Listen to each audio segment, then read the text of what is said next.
El murmurador imparcial, con Honorio Feito.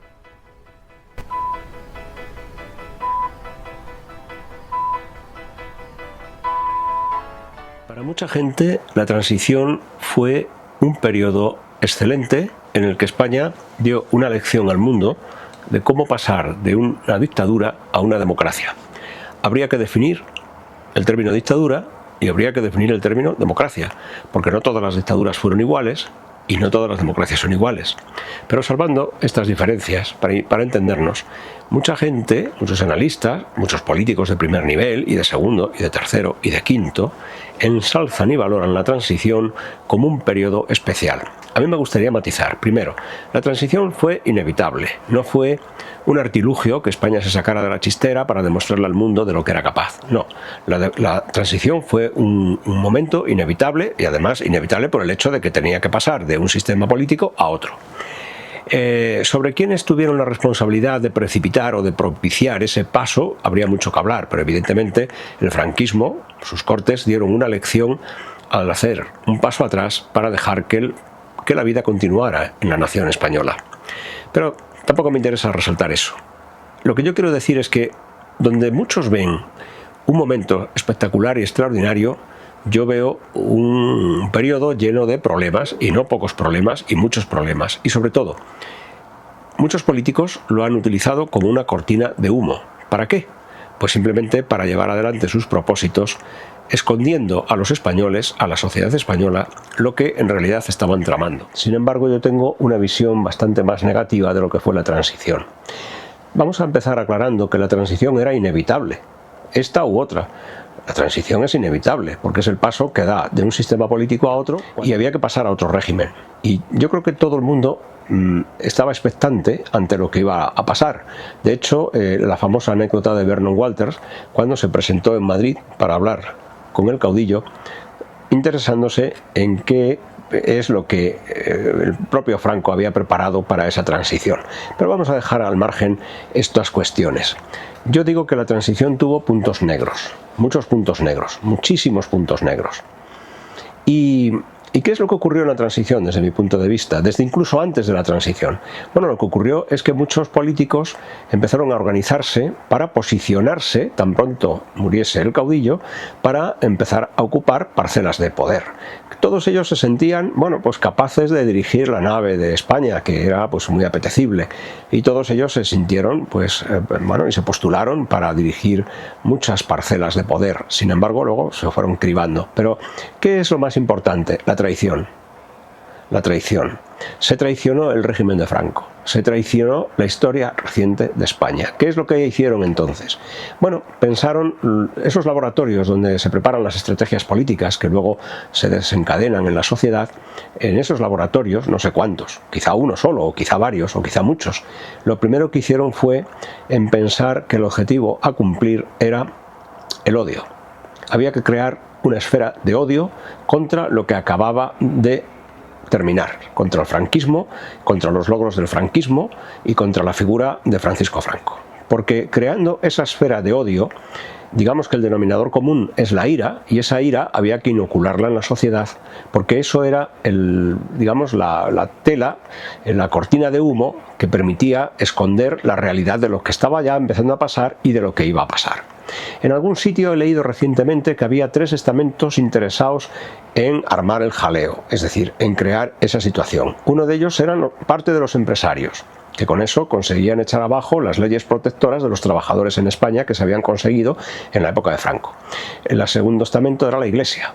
La Iglesia, que decía mi director Antonio Izquierdo, que era la institución, la empresa, la sociedad más vieja de España, más antigua quiero decir, porque llevaba 20 siglos operando en el mundo y por lo tanto pues sabía posicionarse para los momentos estratégicos que le quedaban por vivir. Y la tercera parte, lógicamente, era la CIA. Y alguien dirá, ¿qué tiene que ver la CIA? Sí, la CIA estaba pendiente de todos nuestros movimientos y de todas nuestras cosas. De ahí el interés de Vernon Walters, por ejemplo, que yo hablaba antes. Y de ahí, por ejemplo, que permitieran el asesinato de Carrero Blanco. La envidia no era ser europeo, que es lo que pensaban aquí muchos de los papanatas estos progresistas que tenemos. La envidia era de Europa hacia nosotros, porque de los europeos hacia nosotros, pero no de los mandos, no de los políticos, de las sociedades europeas, porque teníamos unas condiciones de vida que les superaban a ellos en todo. Esa es la gran historia, y eso lo vean o no lo vean, me da lo mismo. De aquella escombrera de la que nació la España de Franco del 18 de julio del 36, digo escombrera porque es en la situación en la que había quedado el país al término de la guerra civil, España consiguió erigirse en uno de los puestos de privilegio de los países industriales del mundo. En el año 75 España era la octava o la novena potencia. Nunca sé muy bien si es la octava o la novena según a quien leas, pero a mí me da lo mismo que sea un puesto que otro, porque cualquiera de los dos reflejan que estábamos entre los países privilegiados.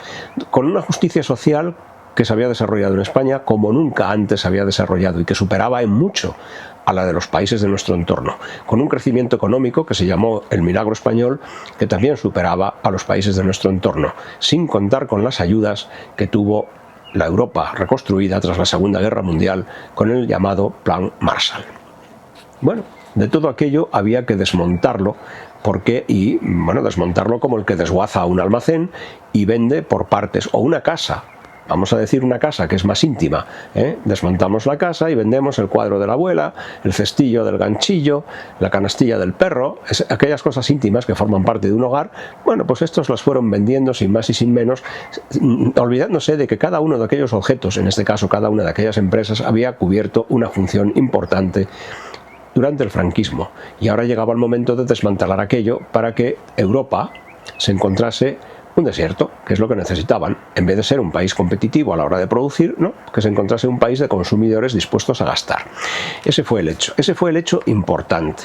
Pero volvemos a la transición. Bueno, eso se puso en marcha durante la transición y se empezó a ejecutar durante la transición. Pero ahora hay que sumar más cosas. Por ejemplo, ¿cómo hacen posible desmantelar todo el tejido industrial español y todo aquel estado del bienestar, que aquel sí que era un verdadero estado del bienestar? ¿Cómo hacen posible para desmontarlo sin que eso provoque en absoluto ninguna ira y que haga que los españoles no se fijen en eso? Pues creando ese estadio de odio que yo he dicho y de iras en la sociedad, para que la sociedad pues esté distraída con otras cosas. ¿Y qué utilizaron para ello? Varias cosas. Primero, una desestabilización laboral, por primera vez, huelgas, más huelgas y venga reivindicaciones y venga cosas, con lo cual ahogaron y estrangularon a muchas empresas que con motivo de las huelgas ya no pudieron cumplir sus compromisos comerciales con sus clientes. Y la supuesta inestabilidad que hizo que emergieran sabe Dios desde dónde, los sindicatos de clase para marear la perdiz, porque es lo que consiguieron. Salvo algunas excepciones, que las hay. Algunas excepciones no de agrupación, sino de personas, que las hay. ¿Cómo contribuyeron a crear ese malestar? Pues permitiendo un aumento de la delincuencia que desestabilizó la vida de las familias, porque ya salir a la calle era un problema, porque hablar en la calle ya era un problema. Es decir, ese miedo escénico que producen siempre estos altercados donde pues, un grupo de delincuentes rompen un escaparate impunemente a las 6 de la tarde delante de todo el mundo y con dos narices se llevan los relojes o se llevan los que tengan que llevar, cuando no utilizan armas de fuego o armas blancas y utilizan la violencia para intimidar a las víctimas. Bueno, pues todo eso va creando un foco de inseguridad y complicado. ¿Cómo contribuyen? ¿Cómo siguen contribuyendo? Pues de las cosas que tengo aquí anotadas, que se me pueden ocurrir. Evidentemente el terrorismo. Cuidado, el terrorismo mataba impunemente, no a uno o a varios. Todos los días había una noticia en los telediarios de un asesinato sobre un joven guardia civil o un joven policía nacional o un militar, y en algunos casos incluso algunos civiles. Y ya la barbarie es cuando la bomba de Hipercor o algunas otras acciones de este tipo ya que afectaron a mucha gente que pasaba por allí y que no tenía culpa de nada. De esas hay muchísimas. Y eso hoy pues lo han lavado, estos etarras salen de la cárcel con una impunidad total y se van a recibir homenajes a su pueblo, etcétera, etcétera. El dolor de las víctimas no le preocupa a nadie. Bien, en fin, todo ese clima de violencia y todo ese clima, bueno, hay que añadir que nuestros pesqueros, que España era una potencia mundial en el mundo de la pesca, nuestros pesqueros de repente se ven apresados por el Frente Polisario, por Marruecos, porque están operando en caladeros que están hacia ahí, sin que todavía se sepa muy bien a quién pertenecen esas aguas. Todo eso está creando también un clima distinto, un clima también adverso, y podemos seguir, y luego pues cada uno tira para su lado. lado, se está fomentando el café para todos, aquel de Adolfo Suárez, otro personaje también que tiene manga, Adolfo Suárez, otro personaje también que tiene manga. En fin, todo esto lo que va a precipitar es un estado yo lo recuerdo así, de desconfianza, de inseguridad, de cabreo, lo que ustedes quieran, todo eso. Pero lo que detrás se estaba maquinando era lo verdaderamente importante. Todo esto era a nivel callejero y a nivel superficial. Lo verdaderamente importante estaba detrás. Era convertir a España pues en otro estercolero, en otro, bueno, vamos a ser un poco más prudentes, en otro escombrera, en otra escombrera, a nivel industrial. España ha quedado reducida a un país de servicios, incluso los servicios ya no los ejercen los españoles, porque también lo tienen a menos, y porque también es verdad que hay empresarios que no pagan como tienen que pagar, no hay leyes que regulen como tienen que regular, y porque aquí nadie se ocupa de trabajar. Aquí vamos todos a hacernos la foto, que es lo que interesa el día del santo, y a salir en la procesión aunque no seamos creyentes. Ya lo demás queda para otro. Bien, pues eso fue la transición. Parece que todos los grandes jerarcas políticos de cualquier partido prácticamente estaban contentos en cómo se había producido y en el nivel de consenso que habían adquirido unos y otros para llevar adelante estas situaciones. Si hubo una voz, que la hubo, que distorsionara con toda esta verdad oficial, fue la de Blas Piñar. Blas Piñar consiguió algo que parecía imposible, un escaño desde el cual poder decirle al mundo y a los españoles lo que estaba pasando. Ahora viene la segunda parte, porque esto parecía que el trabajo ya estaba hecho. No, el trabajo ya está hecho en gran medida, sí, han cumplido, pero esto sigue. ¿Por qué? Porque los que han llegado después se han perdido la oportunidad y quieren crear una nueva situación oportunista para también meter el dinero en el saco. Por ejemplo, ha llegado el señor Zapatero en su día. Por cierto, ha llegado el señor Pedro Sánchez más tarde. Y ambos dos se han dedicado a perseguir fantasmas. La ley de la memoria democrática es otra manera de cabrear a la gente, de enfrentar a la gente, porque lo que se trata, que ya lo decía Zapatero, lo decían sus asesores, esos grandes empresarios que... Podemos dar nombres de todo esto, pero yo me estoy reservando los nombres. Todos esos empresarios que le asesoraban y le decían, no, José Luis, no, tú no salgas ahí a decir esto, no, eso que lo haga Solbes, que es el ministro de Hacienda, cuando la cosa va mal, no, tú no salgas ahí. Bueno, pues estos que le asesoraban y que hacían la camarilla, como Felipe González tuvo su camarilla en la bodeguilla de la Moncloa, que algunos ya no lo recordarán, pues la camarilla de Zapatero le aplaudía, eran los palmeros de turno, para que Zapatero pusiera en marcha otro motivo para encabronar al español de medio, que era ni más ni menos que sacar la ley de memoria democrática, la que sacó Zapatero, que ya era de por sí una memez, como la copa de un pino, y una vuelta atrás, es decir, volver a meternos a todos en el ajo de aquel conflicto del año 36-39, que menos mal que perdieron, porque si llegan a ganar, lo que hubiera sido de nosotros. Y como no habían estirado el chicle todo lo preciso, pues viene Sánchez a hacer lo propio. ¿Y qué sigue haciendo? Pues utilizar el mismo comodín, el franquismo y a Franco. Entonces alguien dice, no van a poder hacer más. Sí, él ya lo dijo, sacar a Franco del Valle de los Caídos. Eso no lo van a poder hacer, eso es imposible, legalmente, dice, legalmente. A estos, lo de la legalidad, a estos es que ni lo contemplan. Claro que lo hicieron. Se metieron en la basílica, un templo sagrado, que depende directamente del Papa, y con la misma se metieron allí con fuerza armada, la Guardia Civil, para impedir que los monjes pudieran acceder al templo, y prepararon ese espectáculo que tanto le gusta a Sánchez. Pues bien, estiraron el chicle sacando a Franco del Valle de los Caídos. Luego fue José Antonio al que la familia sacó para evitar la historia esta que se repitiera. Y alguien dice, ya no les quedan bazas. Bueno, sí, le queda la Fundación Francisco Franco, van a por ella, lo han anunciado. Pero esto lleva su tiempo, esto no es una reacción visceral ya me he enfadado, me he cabreado y ahora cierro la fundación. No, esto es una operación bien pensada, llevan ya tiempo madurándola, y aunque algunos inútiles cometan la torpeza de enviar la documentación en mal estado, como ya hemos visto hace unas semanas, no importa, ese es un objetivo que se va a cumplir sí o sí, ellos lo van a cumplir. Yo creo que en la fundación nadie duda de que ese paso se va a dar. Legal o ilegalmente, pero se va a dar, eso es seguro. Pero claro que van a hacerlo. Y alguien va a decir, bueno, pero ahí tocan fondo porque ya no queda más. No se van a atrever con las pagas extraordinarias ni se van a atrever con la seguridad social. Permítanme que me vuelva a reír. Claro que se van a atrever. Las pagas extraordinarias... A ver, las pagas extraordinarias tienen dos fechas en el calendario que son dos fechas estratégicas. La de julio, aunque la hayan movido a junio, da igual, pero se sigue identificando con lo mismo, y la de Navidad. La de julio permitía a los españoles disponer de un dinerito para sus vacaciones estivales, que eran muy merecidas. Hoy las vacaciones de los españoles, pues no digo que sean peores, es que hoy ya no es un mes como antes, ahora las rompen en todos los puentes habidos y por haber, y como esto es una sociedad de ocio y para el ocio, los españolitos de a pie viven al día y, en fin, pero la van a mover. Y la de Navidades, pues hombre, la de Navidades otorgaba la posibilidad de celebrar esas reuniones familiares en una fecha tan marcada y tan señalada. Alguien dirá, no van a tocar las pagas. Sí las van a tocar. Las van a tocar de la siguiente manera, a mi modo de ver.